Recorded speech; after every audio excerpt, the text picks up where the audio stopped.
Chapter 27. Early in the morning, all the chief priests and the elders of the people came to the decision to put Jesus to death. They bound him, led him away, and handed him over to Pilate the governor. When Judas, who had betrayed him, saw that Jesus was condemned, he was seized with remorse and returned the 30 silver coins to the chief priests and the elders. "I have sinned," he said. "for I have betrayed innocent blood." "What is that to us?" they replied. "That's your responsibility." So Judas threw the money into the temple and left. Then he went away and hanged himself. The chief priests picked up the coins and said, "It is against the law to put this into the treasury, since it is blood money." So they decided to use the money to buy the potter's field as a burial place for foreigners.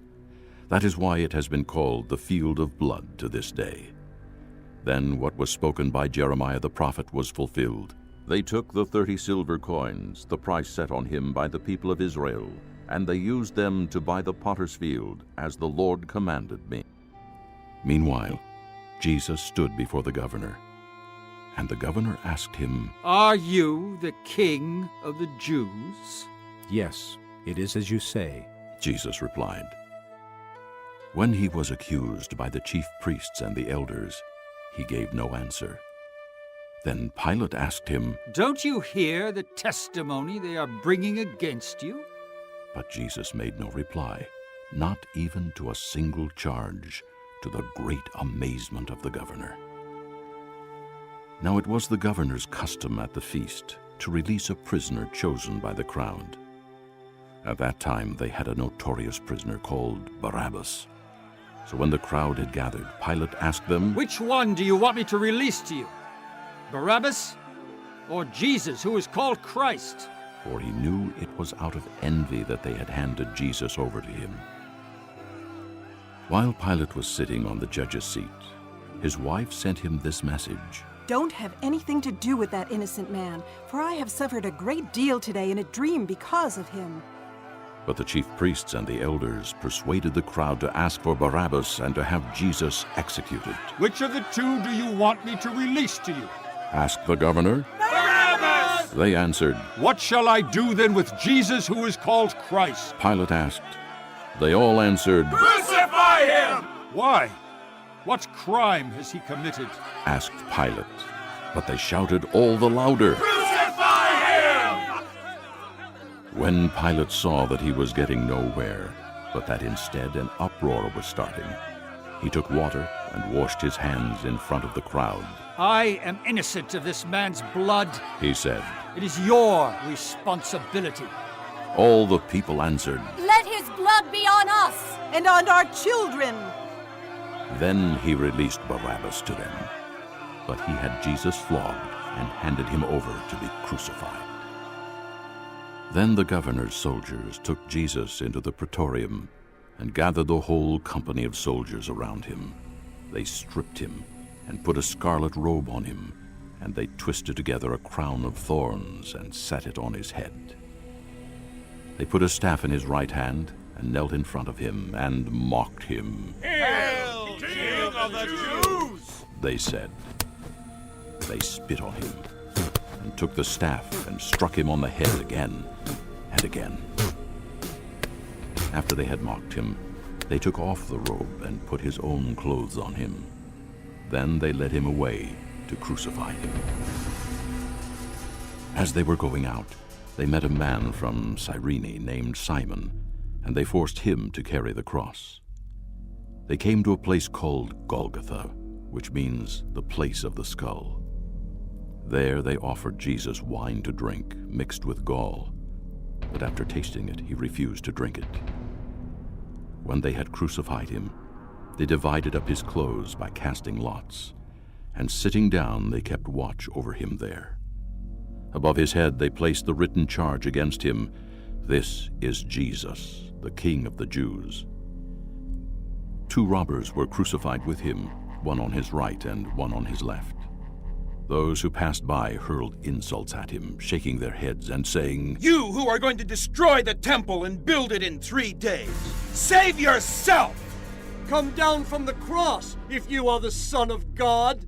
In the same way, the chief priests, the teachers of the law, and the elders mocked him. He saved others, They said, but he can't save himself.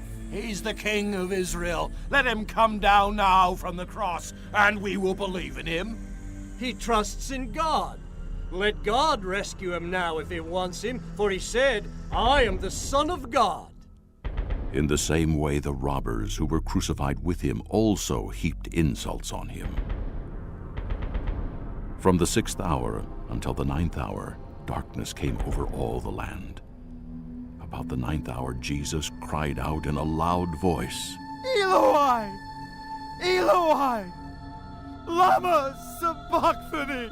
which means, My God, why have you forsaken me? when some of those standing there heard this, they said, He's calling Elijah. Immediately, one of them ran and got a sponge. He filled it with wine vinegar, put it on a stick, and offered it to Jesus to drink. The rest said, Now leave him alone. Let's see if Elijah comes to save him. And when Jesus had cried out again in a loud voice, he gave up his spirit. At that moment, the curtain of the temple was torn in two from top to bottom. The earth shook and the rocks split. The tombs broke open, and the bodies of many holy people who had died were raised to life.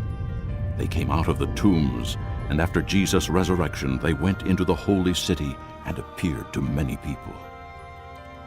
When the centurion and those with him who were guarding Jesus saw the earthquake and all that had happened, they were terrified and exclaimed, Surely, he was the Son of God. Many women were there watching from a distance. They had followed Jesus from Galilee to care for his needs. Among them were Mary Magdalene, Mary the mother of James and Joses, and the mother of Zebedee's sons. As evening approached, there came a rich man from Arimathea named Joseph, who had himself become a disciple of Jesus. Going to Pilate, he asked for Jesus' body, and Pilate ordered that it be given to him. Joseph took the body, wrapped it in a clean linen cloth, and placed it in his own new tomb that he had cut out of the rock.